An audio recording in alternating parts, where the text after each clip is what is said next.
본문에서 몇 가지만 생각을 하려고 합니다. 성경에서 가장 우리에게 잘 말해주는 사람이 다윗인데, 다윗하고 사울하고 차이가 뭘까요? 너무 커요. 사울은 우리가 기도하는 것처럼 달라는 기도를 참 많이 했고요. 다윗은 묻는 기도를 많이 했습니다. 그 두 사람의 차이입니다. 그런데 그의 인생을 보면 달라는 기도하는 사람들은요, 나중에 보면 자기가 점점 강해지죠. 자기가 강해지니까 내 안에 하나님의 말씀이 은혜가 있어도 점점 사라지고 나만 강해진 거예요. 그래서 그의 삶은 점점 약해가고, 사무엘하 3장 1절에 나와요. 근데 다윗은 하나님 앞에 묻는 기도죠. 나중에 보면 하나님을 늘 채웠기 때문에 자기 안에 하나님이 가득 채워진 거예요. 그래서 다윗의 삶 속에는 점점 강성하여 진다고 그렇게 나왔어요. 우리가 기도가 여러 가지가 있지만 어떤 기도로 하느냐에 따라서 내 신앙이 완전히 달라진다는 거. 우리가 신앙생활을 교회 안에서, 직장에서 일반적인 생활을 하는데 내 기도의 스타일은 뭐예요? 하는 거예요. 묻는 기도를 할 줄 알면 좋은 장점이 있어요. 인격적인 교제가 돼. 주체가 하나님을 먼저 존중하고 그분에게 여쭈어보는 거거든요. 주체가 하나님 쪽에가 있어요. 주도권이. 그런데 달라는 기도는 주도권이 나에게 있어요. 하나님이 나에게 해주셔야 된다는 거예요. 묻는 기도가 참 우리가 좋아하는데, 우리가 인격적인 기도하죠. 주님을 인격적으로 만나는 기도하는 가운데 가장 중요한 것은요, 상대방의 말을 잘 듣고 반응한 거예요. 내가 막 말하고 끝난 것이 아니라 내가 말한 것보다 상대방의 말을 듣는 데다가 주 목적을 둔 거예요. 묻고 그분이 나에게 무슨 말을 하는가. 내가 물었는데 그분이 나에게 무슨 말을 하는가, 그것을 듣는 것이 훨씬 비중이 커요. 근데 우리는 내가 하고 싶은 것을 다 아래고 가버리죠. 묵상을 하면서 우리가 훈련하는 것들이 가장 묻는 기도거든요. 다윗이 묻는 기도를 참 잘했어요. 그래서 하나님 앞에 많이 머물러 있다는 것은 뭔 줄 아세요? 물어놓고 질문해놓고 기다리는 겁니다.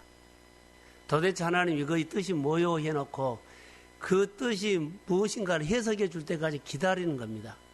하루도 이틀도 3일도. 다윗의 생활을 보면은 굴곡이 많아요. 오늘 본문에 보면 굴곡이 많은데, 우리는 어려운 상황이나 위급한 상황이 생기면은 다 내가 하려고 그래요. 근데 하나님께 해야 돼요. 근데 그게 잘 안 되죠. 그래서 훈련을 하셔야 합니다. 그래서 우리가 하는 기도의 대부분은 달라는 기도인데, 묻는 기도는 중요하다. 7월 달에 우리가 이렇게 한 달을 삽시다 했어요. 대개 보면은 하나님 내 소원 들어주세요 하는데, 7월 달에는 내 소원을 들어달라는 그런 삶이 아니라 하나님의 소원을 들어주십시오.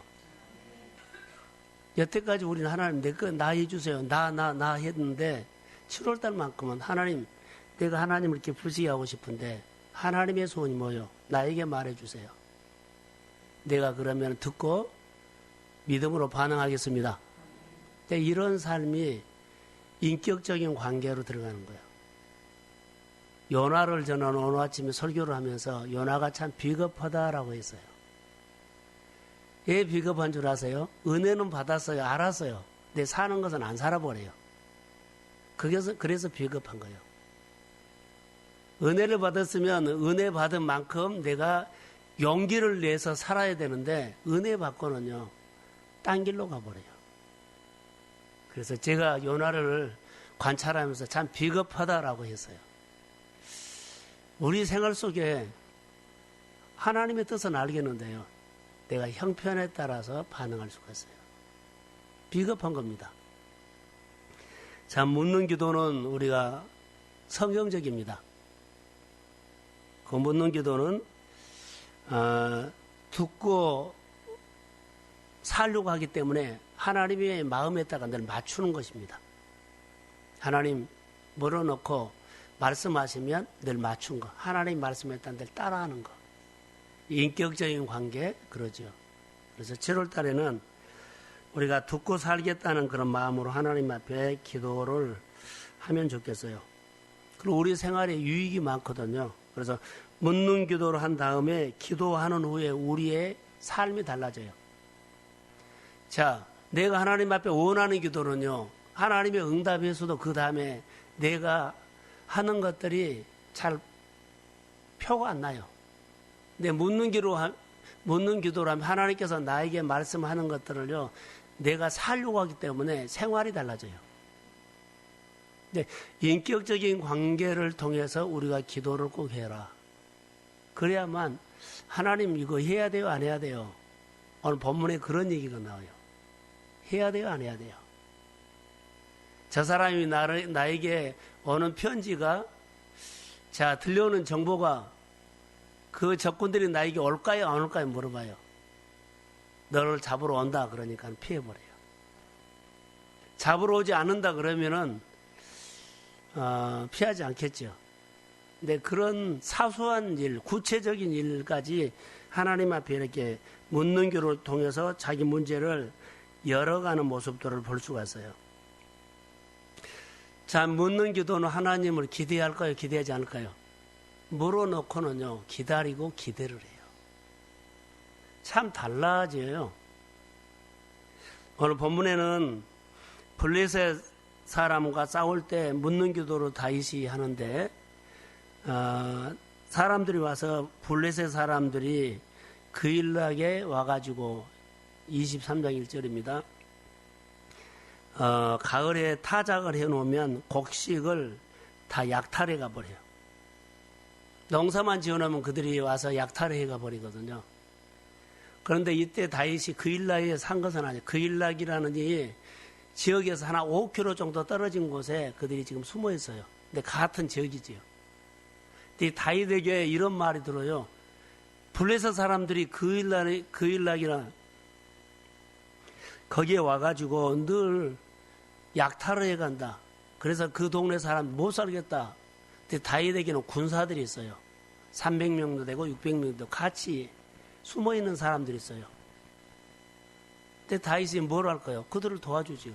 근데 도와준 것도 하나님 앞에 물어보고 도와준 거예요. 자기 마음대로 대장이다 한 것이 아니라 함께하는 그 600명이라는 사람들에게 같이 의논을 하면서 하는 거예요.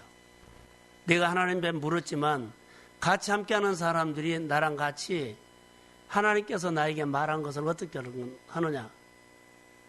그런데 함께하는 사람들은 다윗하고 묻지를 않기 때문에 다 생각이 달라요.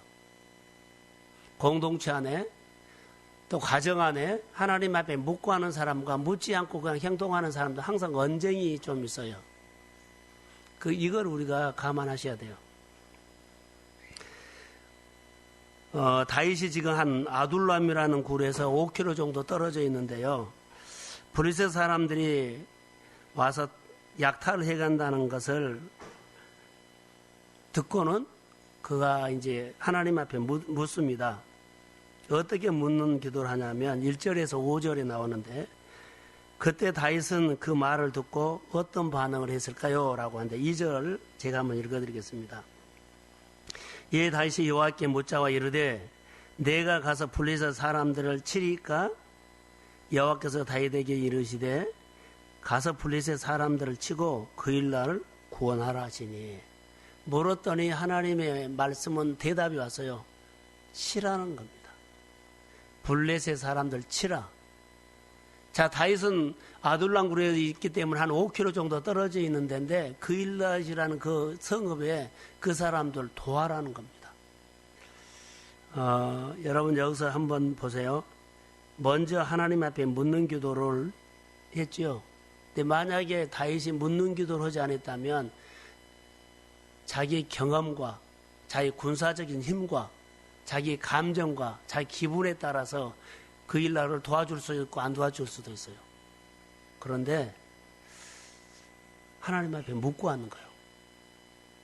내가 군사가 있어도 힘이 있어도 경험이 있어도 내가 가냐 안 가냐 내가 결정한 것이 아니라 하나님 앞에 물어보고 하나님이 허락하면 도와주고 하나님이 허락하지 않으면 안 도와주고 그 일날 사람들이 다윗에게 와서 요청해서 도와달라고 했어도 다윗은 그 사람의 요청에 따라서 반응한 것이 아니라 하나님의 말씀을 따라서 반응했다는 거예요. 자, 내가 알기 때문에 자 도와주고 그게 아니에요. 그 사람은 빤히 도와줘야 할 사람이에요. 나도 인간적으로. 근데 하나님이 도와주란 말 하지 않으면 아는 겁니다. 아무리 내가 어려워도 하나님이 그 사람을 품어라 그러면 나는 품는 겁니다. 이 신앙이 하나님과의 관계를 하는 겁니다. 오늘 아침에 요나를 보면서 요나가 이런 기도를 좀 했더라면 달라졌을 텐데 요나의 몸속에는 자기가 가지고 있는 정서, 자기 생각이 꽉 들어있어요. 하나님의 뜻은 아는데요. 행동은 자기 안에 있는 꽉 들어간 생각이 행동을 해버려요. 그 사람이 다른 사람이 아니라 우리 한 사람 한 사람의 모습일 수 있어요. 여기 와서 예배는 드려도요. 생활한 것 보면 자기 생각이 너무나 많은 거예요. 그래서 자기 생각으로 행동이 나온 거예요. 만약에 우리가 다윗처럼 묻는 기도를 했다면 내 안에 꽉 들어차 있는 것들이 많이 하나님의 생각으로 채울 겁니다. 그리고 하나님의 뜻이 무엇인가를 분명하게 알고 그리고 내 행동을 조심스럽게 하나하나 할 겁니다. 이게 우리가 하나님의 사람으로 살아가는 데 중요해요. 왜냐하면 묻는 기도를 통해서 하나님을 만나면 다윗의 삶을 우리에게 보여준다면 점점 강성해진다. 하나님 앞에 묻는 기도를 함을 통해서 하나님과 친밀한 교제를 하는 사람에게는 가면 갈수록 하나님이 우리 안에 많이 경험돼서 하나님을 아는 체험을 통해서 하나님을 알기 때문에 내 안에 하나님의 힘이 생깁니다. 그런데 가면 갈수록 내 안에 내가 꽉 채워 있으면 나는 답이 나와 있어요. 무엇을 하든지 간에 한계가 있다. 지금은 막 난리를 치면서 뭐 할 것처럼 하더라고. 내가 하는 것들은 반드시 답이 나와 있다는 거, 한계가 있다는 거예요. 한계가 있는 줄 뻔하냐 하면서 지금 열심히 하고 있는 겁니다. 빨리 묻는 것으로 바꾸셔야 합니다. 근데 이게 안 되려면 지금도 내 모든 반응은 자기 생각으로 한다는 거. 지금은 되는데요. 한계가 있다니까요. 그때 돌아오지 말고 지금 내가 끊으라는 겁니다. 오늘 다윗에게 오늘 우리에게 말하죠. 근데 여러분 보세요. 3절에 보면 좋은 얘기가 나와요. 하나님께서 다윗이 하나님 앞에 물었지요. 그 의일락을 도울까요? 했더니 하나님이 2절에 도와라 그랬어요. 근데 문제가 생긴 겁니다. 3절에 보면 하나님 앞에 나는 응답을 받아서 그 일락을 이제 도우러 가야 하는데 누구한테 물어봤냐면 600명이랑 같이 함께하는 부하들에게 물어봤어요. 근데 부하들이 여러 가지 구실을 붙인 겁니다. 예, 구실을 붙인 줄 아세요? 지금 다윗은 사울에게 쫓겨 있습니다. 다윗이 지금 숨어 있는데 아둘람 굴에 숨어 있어요.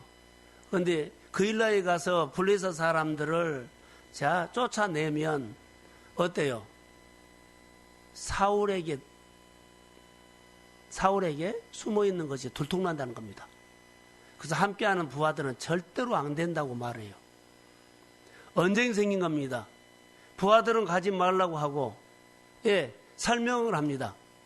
거기 가서 블레셋을 쫓아내고 그 일라 사람들을 도와준 것은 좋습니다. 그러나 우리가 숨어 있는 것이 들통나면 어떻게 할 것입니까? 이런 얘기를 계속 하는 겁니다. 우리가 이것을 하나님에게 뜻인데 주변에서 상황이 돼서 이렇고 저렇고 막 말을 했을 때 여러분 어떻게 해요? 하나님의 뜻을 따르지 않고 주변에서 상황이 설명해진 그 설명을 하면서 나를 설득하는 사람에게 내가 넘어가 버려요. 그래 다음에 하지 뭐. 주변 사람들 어느 정도요? 꼭 그렇게 할 필요 있니? 하나님의 뜻이 분명하다면 반응해야 되거든요. 근데 하나님의 뜻을 알았음에도 불구하고 주변에서 이런 상황 저런 상황 하면서 꼭 굳이 지금 안 해도 다음에 하면 되지 않느냐, 이렇게 나를 설득했을 때 넘어갈 수 있어요. 지금 다윗은 쫓기는 마음이거든요. 숨어 있어요. 근데 부하들이 하는 말이요, 합당해요. 옳은 소리예요. 숨어 있는데 거기 블레셋과 싸우면서, 자, 다윗이 블레셋 사람들을 쫓아서 그 인력을 거기를 자 건졌다라고 소문이 나면 사울이 금방 알고 쫓아와요. 그럼 그들이 또 어디로 도망갈 겁니까? 이렇게 그 부하들이 설명을 하는 겁니다. 3절에. 여러분 4절에 보면, 자 4절 보면요 더 재밌어요. 다윗이 여호와께 다시 묻자온데 여호와께서 대답하여 이르시되 일어나 그일라로 내려가라. 내가 블레셋 사람들을 내 손에 넘기리라. 할렐루야. 자, 저를 보세요. 하나님 앞에 물었더니 가서 블레셋 사람 치라 그랬죠. 부하들이 말한 것은 분명히 사람으로 이성적으로 합리적으로 맞아요. 그런데 그들의 말을 듣지 않고 하나님의 말에 순종하는 겁니다. 자, 아멘. 이런 일들이 우리 가운데 참으로 많이 있습니다. 하나님이 오늘 하나님께 내가 설교를 듣고 하나님의 마음을 내가 딱 알았어요. 아, 이렇게 살아야 되겠구나. 근데 현실에 가서 여러 소리를 듣고 보면 오늘 교회 와서 하나님의 말씀 들은 것을 그래 이렇게 살자 하는 것들이 없어지고 어떻게 해요? 이 사람의 형편, 이 사람의 논리, 이 사람의 뭐 때문에 거기 따라가 버린 거예요. 하나님의 은혜는 그냥 위로받는 걸로 끝나고 그냥 주변에서 말하는 소리에 따라가 버려요. 내 형편이 이런데 내 형편과 논리에 따라가지 말라는 거, 그것은 진리가 아니에요. 나를 도와준 것도 아니고 도와준 것처럼 보여요. 근데 도와주지 않아요. 내가 손해가 나더라도 하나님의 말씀을 구별해서 분별해서 듣고 믿음으로 반응하는 용기가 있기를 주의 이름으로 축복합니다. 그게 7월 달에 하셔야 돼요. 자, 저를 봐요. 제가 이런 나눔을 좀 할게요. 물어야 돼요? 안 물어야 돼요? 여러 번 물어야 돼요. 물어야 돼요. 기도를 교회 와서나 여러분 생활 속에 할 때 잘 여러분들이 묻는 기도가 안 되면 노트에서 쓰세요.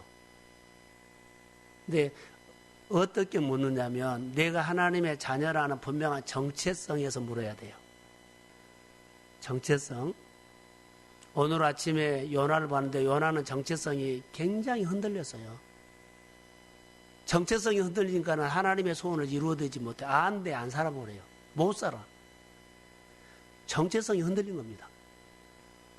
하나님의 소리는 듣는데 정체성이 흔들리니까 뿌리가 없기 때문에 흔들려 버려요. 자, 저를 봐요. 다시 설명할게요. 하나님께서 이렇게 묻고 하나님의 마음에 늘 얼굴 살고 반응해주고 하죠. 이것은 뭔 줄 아세요? 일상적인 생활. 우리 나무로 말하면 잔뿌리예요. 잔뿌리거든요. 관계를 많이 이것도 묻고 이것도 받아들이고 잔뿌리예요.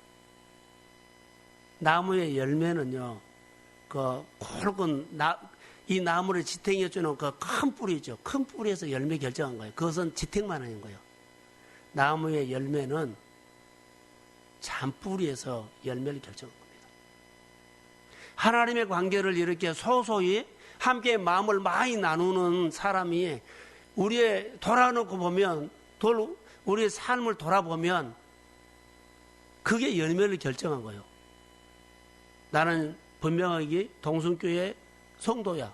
주일날 예배 다 참석해요. 이것은 뿌리예요, 뿌리. 잔뿌리가 아니에요. 나무를 지탱해주는 뿌리예요. 잔뿌리가 열매를 결정한다고요. 그것보다 우리는 하나님과 친밀함이라고 한 겁니다. 하나님과 친밀한 사람이 생활 속에 힘이 있어요, 마음에. 여러분 고추나무를 해보세요. 고추나무 잔뿌리가 붙었죠.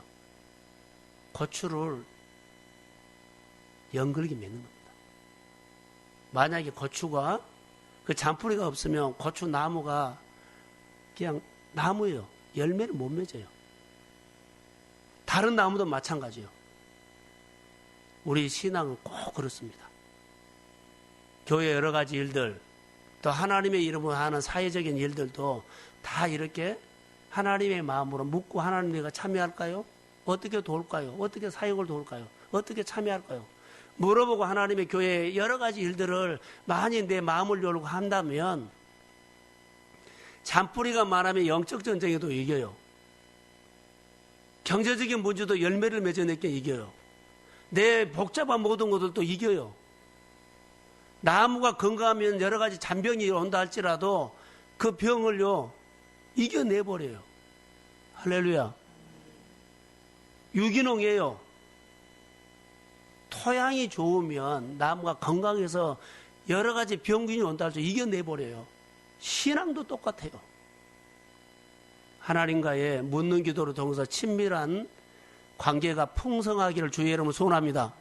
그러면서 여러분의 신앙을 키워서 열매 맺는 삶이 돼요. 열매는 내가 맺어야 되겠다라고 그래서 맺는 것이 아니고 하나님의 열매를 맺게 하는 겁니다. 하나님의 관계를 더 친밀하게 주의 이름으로 하시기를 소원합니다. 자, 아멘.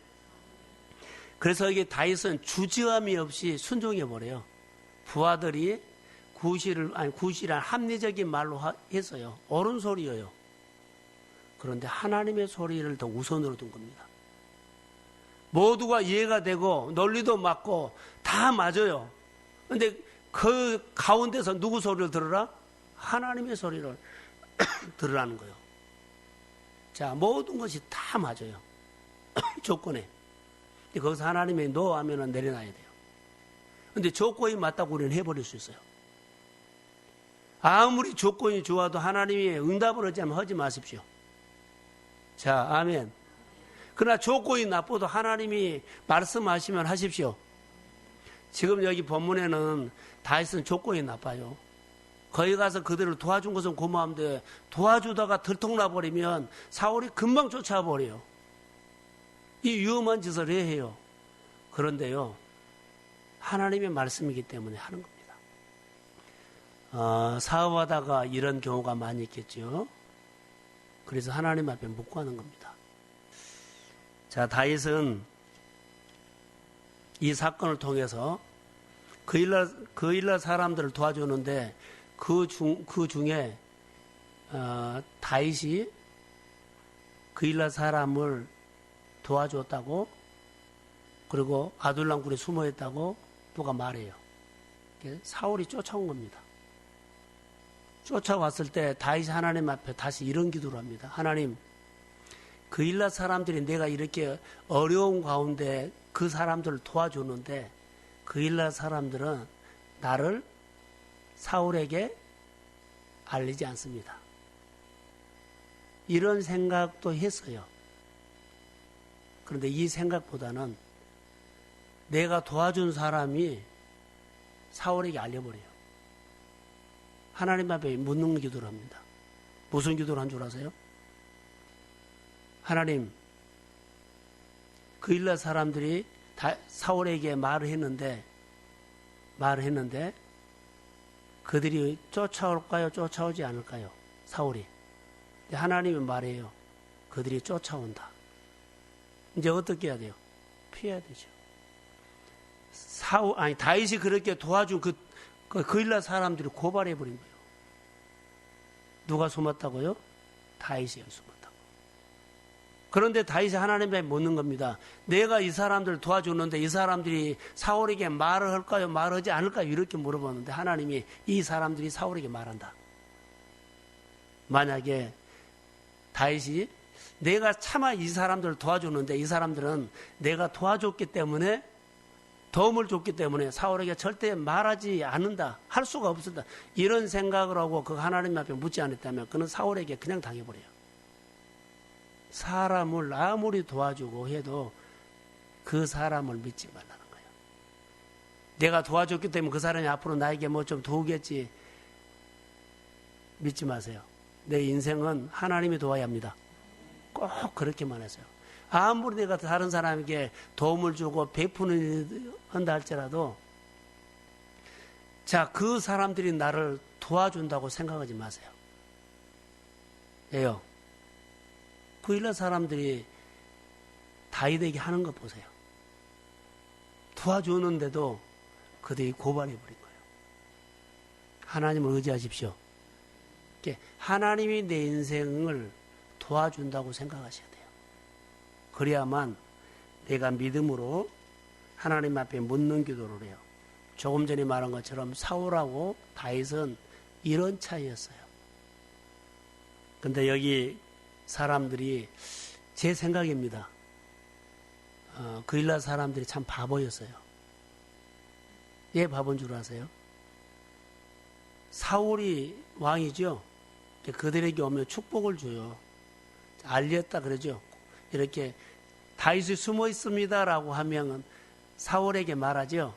겉으로는 사울에 너희들 그래 나에게 알려줬기 때문에 내가 너희들이 뭐 좋은 일 해주겠다 이렇게요. 자, 그래서 그런지는 모르겠어요. 근데 이 사람들이 바보예요. 하나님 앞에 묻는 사람이 복을 주는 사람이에요. 근데 다윗이 하나님 앞에 묻는 것을 그 사람들은 몰랐어요. 다시요. 하나님 앞에 묻는 사람이 복을 끌고 온 사람이라고요.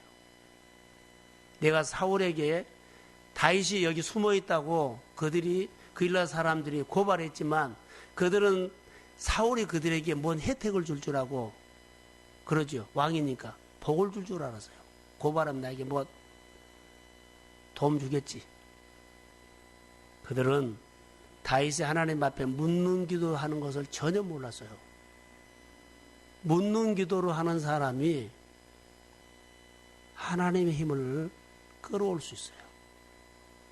자, 다윗은 점점 뭐였다?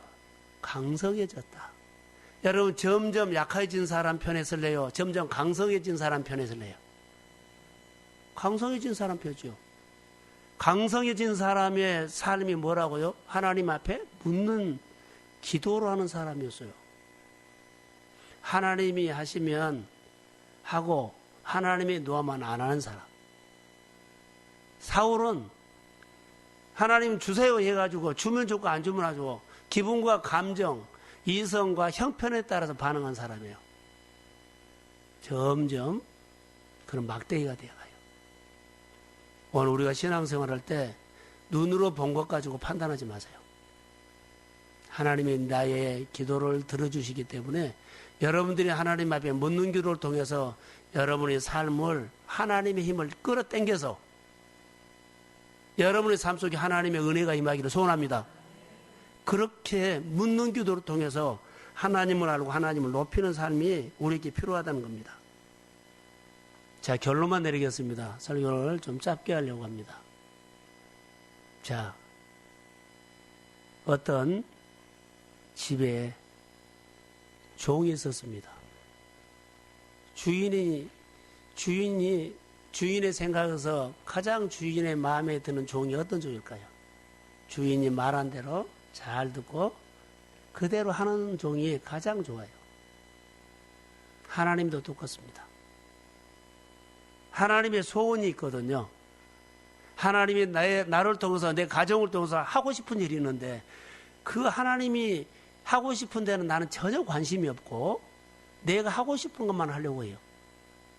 내가 계획 세우고 내가 목표 세우고. 자, 하나님이 하고 싶어 하는 데는 관심이 전혀 없고 내가 하고 싶은 것만 생각하는 거예요. 묻는 기도는요, 하나님이 하고 싶은 것을 찾아낸 거예요. 아, 하나님이 이걸 하고 싶구나. 내가 해드려야 되겠구나. 할렐루야. 그게 하나님을 높이는 거고 하나님이 가장 좋아하는 사람이에요. 자, 여러분들이 알더라도 하나님의 뜻을 내가 알아요. 알더라도 할 때 알면서도 또 하나님 앞에 뭐요? 물어보고 또 하십시오. 그게 하나님을 존중하고 인격을 높이는 거예요. 교회 일이나 어디 가서 다 알아요. 그러나 다시 물어보고 하는 거예요. 그게 좋은 거예요. 서로 관계 속에서 뭐요? 인격적인 관계입니다. 사랑하는 성도 여러분, 오늘 7월 첫날 잘 오셨는데 여러분의 모든 신앙을 절대 서두르지 마세요. 내가 묻는 기도가 되지 않으면 묻는 기도를 하셔야 돼요. 자, 하나님의 말씀 앞에 10분 머물러 있는 것이 아니라 하루 종일 머물러 있어도 돼요. 일을 하면서도요, 하나님, 이 일이 하나님이 나에게 주신 감정입니까? 내 생각입니까? 그런 일들이 일어나요. 내 감정에 따라서 내가 노한 겁니까? 하나님이 하지 말라고 한 것입니까? 이런 것들을 분별해야만, 이것을 분별하는 사람이 뭔 줄 아세요? 분별이 된다. 따라해보세요. 예배자. 그 사람이 예배자고 예배를 통해서 우리는 하나님 만난 겁니다. 다른 방법으로 안 만납니다. 일하면서도 삶의 예배가 있어요. 장사를 하면서도 삶의 예배가 있어요. 하나님은 분별하는 사람을 통해서요. 자, 내 정체성이 흔들려 버리면 예배가 안 돼요. 정체성이 흔들려 버리면 하나님이 나에게 맡길 수가 없어요. 맡겼는데 엉뚱한 짓을 하면 불안하기 때문에요. 예배자가 돼야 돼요. 그래서 분별력은 누가 생긴다? 묻는 사람의 기도가 그 사람의 삶이 예배자, 분별력이 생겨요. 자, 기도가 여러 가지 방법 중에 있지만 오늘은 내가 원하는 것만 기도하지 말고 하나님 앞에 묻는 기도를 통해서 하나님 말씀만 하십시오. 내가 그대로 살겠습니다. 이것이 묻는 기도예요. 하나님 앞에 자 질문해 놓고 답이 올 때까지 기다리고 기대하는 거예요. 이게 예배 올 때 뭐야 그럼? 내가 기도하는 것이 요즘 있잖아요. 물어놓고 이게 예배 오면서 기대하는 거예요.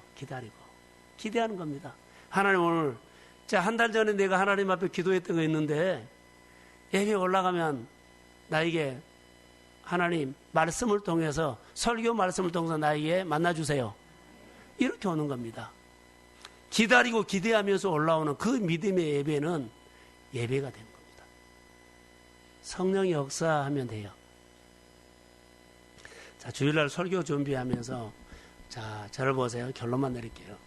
예배자는 하나님을 경외하는 자인데 우리가 주일날 마태복음 12장 13절에 손이 오그라진 손 설명을 했죠. 그랬죠. 자, 저를 보세요. 경외하는 것이 이거예요. 내 손이 지금 오그라졌는데 손을 내밀라고 했죠. 그런데 우리가 보면 하나님의 속성을 아셔야 돼요. 없는 것을 어떻게 말한다? 있는 것처럼 말해요. 없는 것을 있는 것처럼. 나 돈이 없어요. 근데 있는 것처럼 이거 해라 그러면 나는 없는데요. 하나님 내가 하겠습니다. 그러면 돈을 줘서 그 일을 하도록 해요. 하나님이 그런 이게 하나님의 속성을 알아야 돼요. 그게 믿음이에요. 자, 없는 것을 있는 것처럼 했죠. 손이 오그라졌어요. 근데 펴진 것처럼 손을 내밀라고 해요. 근데 자꾸 우리가 이렇게 말하죠. 오그라졌는데요. 이렇게 말하면 안 돼요. 이게 여러분, 자, 주님이 손을 내밀라 했죠. 그런데 내가 순종하는 겁니다. 자, 아멘. 자, 저를 보세요. 이게 경외입니다. 없는 것을 있는 것처럼 말하시는 하나님 앞에 내가 믿음으로 반응하는 것이 경외입니다. 그게 존중입니다. 손을 내밀라고 했는데 오그라졌는데 하면은 내 말이죠. 손은 오그라졌음에도 불구하고 해라고 하면 손을 내민 겁니다. 그게 경외입니다. 그게 순종이라는 거예요. 아브라함이 하나님께서 아들을 줬어요. 모리아산에다가 바쳐라 그랬죠. 그가 바쳤어요. 그런데 이제야 내가 나를 경외하는 줄 아노라. 바로 그 순종입니다. 지금 할 수 없는데 말씀을 하기 때문에 반응하는 것이 하나님이 나에게 말한 것을 하는 겁니다. 지금 형편이 안 돼요. 그런데 하나님의 말씀 듣고 내가 반응하는 겁니다. 자, 할 수 없지요? 할 수 없어요. 근데 해라 그런 거예요.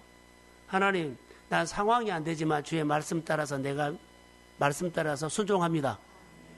이거의 경외고, 경외하면 이제야 내가 나를 사랑한 줄 아나 그랬죠. 여호와 이리가 그때부터 나타나. 하나님 만져버려요. 우리가 이 소리를 들을 줄 알아야 돼요. 내 형편이 안 된다고 교회 봉사하세요. 교회 뭐 하세요. 그러면은 아멘 하고 해야 되는데요. 미루면 안 돼요. 태반이 미뤄요. 누가 주장해요? 내가 강해요. 경외해야만 기적이 일어나요. 경외해야만 믿음의 역사가 일어나요. 경외하는 것이 하나님을 존중하는 거예요. 주일날 다시 설교하겠습니다만 경외라는 것이 이것이 경외입니다. 형편이 안 된대 말씀하시면 하나님을 보고 순종합니다. 그게 경외입니다. 그게 묻는 기도를 통해서 이루어지는 믿음입니다. 자, 묻는 기도 중요합니다. 여러분의 모든 일상의 문제를 하나님께 묻고 기다리면서 살겠다고 하십시오. 그러면 주님이 나에게 무슨 말을 해요? 그럼 반응하면 명확하게 구별이 돼요. 구별이 되면서 반응하는 것이 예배입니다. 이 밤에 7월 첫날로 오셔서 축복합니다. 짧은 기도를 하고 오늘 가십시오. 저도 피곤하지만 여러분도 피곤하고 하나 감사하는 것이 하나 있다면 7월 첫째 주일날 맥주 감사절입니다. 맥주 감사절입니다. 혹시 교회 안에 떡을 하고 싶은 사람이 있다면 기회를 드리겠습니다. 성도들과 함께 나눠 먹을 수 있는 그런 떡, 잔치이기 때문에 그렇습니다. 그래서 그런 마음이 있다면 하시고, 그래요. 그래서 맥주 감사절, 보통 때 하는 감사보다는 좀 구별해서 6개월 동안에 나에게 베풀어 주는 은혜입니다라는 감사, 거기에 대한 설교는 제가 하겠습니다. 맥주 감사절 설교 준비를 하는데 그 안에는 어마어마한 뜻이 있습니다. 하나, 감사절에 이렇게 감사를 하죠. 그러면 감사하는 그 마음에다가 새롭게 축복의 시작의 문이 열린다는 거예요. 감사는 뭐예요? 새롭게. 이스라엘 백성들이 가나안 땅에 들어갔죠. 가나안 땅에 들어갔어요. 거기서 첫 열매를 드렸죠. 그들은 농사를 한 번도 안 지어본 사람들입니다. 왜요? 광야에서 태어난 사람들이기 때문에 예굽에서 태어난 사람은 여호수아 갈렙뿐입니다. 나머지는 다 광야에서 있기 때문에 만나만 먹고 자랐어요. 열매를 안 봤어요. 볼 수가 없어요. 가나안 땅에 들어가서 농사주고 그 열매를 보니까 그들이 신기하기도 하고 내가 농사지어서 그 열매가 얼마나 감격하겠어요. 근데 하나님은 그들에게 요구합니다. 첫 것을 드리라는 거예요. 그게 맥주 감사절입니다. 첫 것을 드리라는 이유는 가나안 땅에서 이 축복이 가나안 땅에 들어가서 너희들이 축복이 새롭게 시작하는 축복의 문이 열어준다는 말이에요. 할렐루야. 여러분 환경 속에 감사하십시오. 환경 속에서 새롭게 축복의 문을 여십니다. 그런 의미가 들어있습니다. 자, 기도합니다. 나의 아버지, 사랑하는 주의 성도들이 비 오고 캄캄한 밤에 나왔습니다. 은혜를 베풀어 주십시오. 믿음을 주십시오. 그리고 묻고 기도하는 것들이 간절하게 하게 하시고 반드시 하나님을 존중하면서 하겠습니다. 하나님을 기대하면서 하겠습니다. 묻는 것, 말씀한 대로 내가 순종하고 존중하는 것이 하나님을 경외하는 신앙입니다.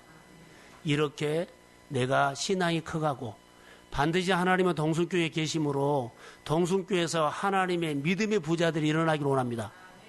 그리고 재정의 부자가 일어나기를 원합니다. 그리고 하나님 물권 움직이는 사람이 일어나기를 원합니다. 세상의 일들을 하나님 움직이는 주도적인 역할을 하는 사람들이 일어나기를 원합니다. 나는 힘이 없습니다. 주님이 쓰십시오. 교회가 교회되게 하시고 예배가 예배되게 하시고 맥주 감사절에 표현을 믿음으로 할 수 있도록 축복해 주옵소서. 하나님의 교회 예배를 돕는 지체들을 축복하시고 그들의 삶 속에 하나님이 개입하셔서 삶을 열어주세요. 이 밤에 교회 안에 다시 병 고침의 은혜가 임할지어다. 재정을 풀어버리는, 묶임을 풀어버리는 은혜가 임할지어다.